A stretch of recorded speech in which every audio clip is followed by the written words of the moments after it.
CP football is an adapted format of 11-a-side football, but it's designed specifically to meet the needs of players with cerebral palsy or related neurological conditions, which includes players who maybe have had strokes or acquired brain injuries. But we have different types of football for under 19 youth players, for adult players, also female CP football, and we are working to develop frame football as a version of the game for players with high support needs.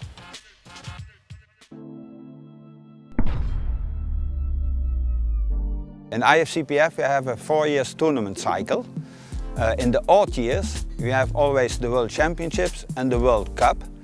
And in the even years we have the regional championships. And the regional championships are main qualifiers for the World Cup and for our top 8 tournament or the Paralympic Games. Besides this, we have also regional championships for under 19 players and a World Cup for under 19 players.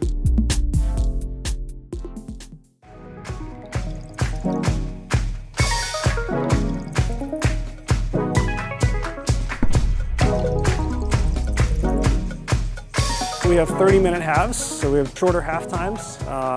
We have no offside lost because we play 7-a-side. That also means that our field is smaller and therefore we eliminate the offside to encourage the attacking play in a smaller fields, as well as a roll-in. So we allow a roll-in really just to get the ball moving again. One of the other changes for us, because it's a smaller field, we also have smaller goals.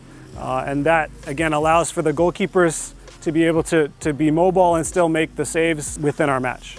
The number of substitutes, we allow 5, but only 3 opportunities to substitute, so there's some smaller elements to that, but really those are the 3 big ones.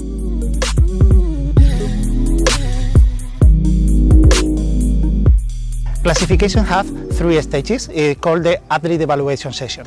When the athlete go to the physical assessment with a doctor or a physio, or both of them, and we evaluate if they have the eligible impairment, that is athetosis, ataxia or hypertonia, and we evaluate if this impairment is enough to be eligible to CP football. In that case, meet the minimal impairment criteria.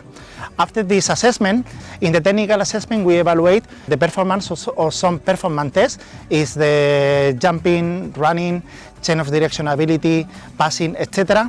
And at the end, we perform a 2-against-2 situation. So we call 4 players at the same time, and with a GPS device, we evaluate some performance variable like time sprinting, maximum speed, accelerations, etc.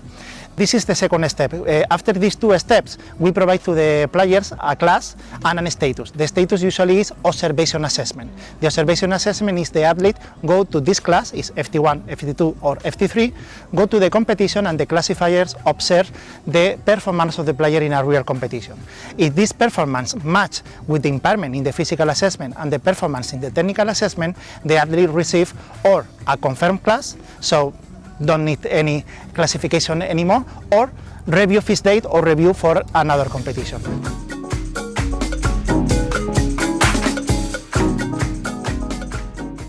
The 3 classes are FT1, FT2 and FT3. FT1 is the athlete with the most severe impairment. FT2 is the one with moderate impairment. FT3 is the one with the minimal impairment criteria in the following 3 profiles: A, B and C. A is the athlete that has bilateral spasticity. Spasticity in the lower limbs that affects the performance, for example, to change direction, or when they follow through after a kick, etc.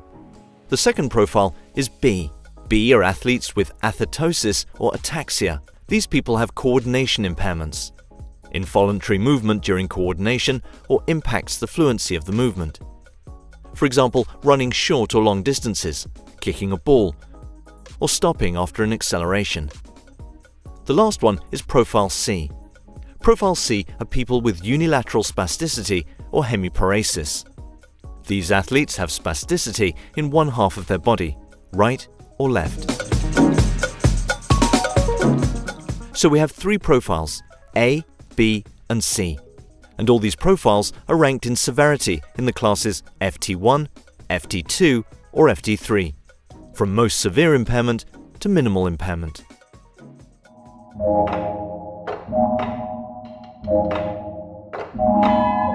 I'm the chair of the International Women's Cerebral Palsy Movement, and it's very exciting because we have women from all different areas of the world. Really, our thrust is to get CP women's football moving. We want it to be a big movement just like the men are. We're trying to get it, step by step. We're getting there. We want to see more regional tournaments happening, and then, of course, on the international front coming up. We're very excited at the participation level that we have, and we are just really looking forward to a lot more support worldwide, just to get everybody out and about and really knowing the hard work that these girls are putting in and sending, if they have players, to send them out and let them come and have a try.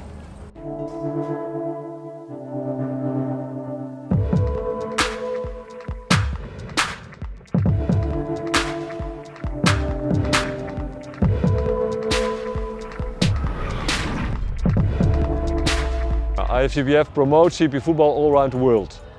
So we try to get new countries involved in CP football. At the moment we have 74 countries who has a CP football program.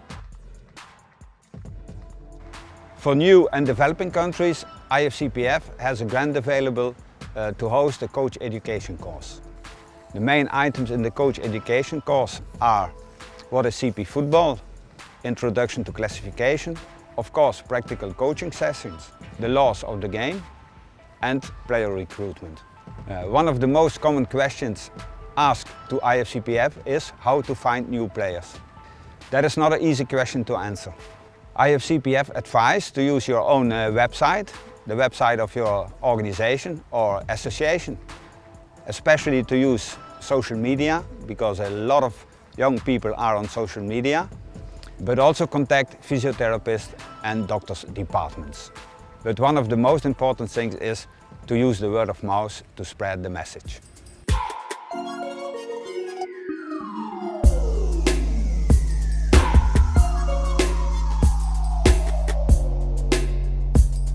Ja, dat is het liefste wat ik doe. Het liefste na school ga ik altijd voetballen met vrienden buiten op straat. Ik ben heel blij dat ik met deze leeuw op mijn borst mag dragen. En ja, geweldig.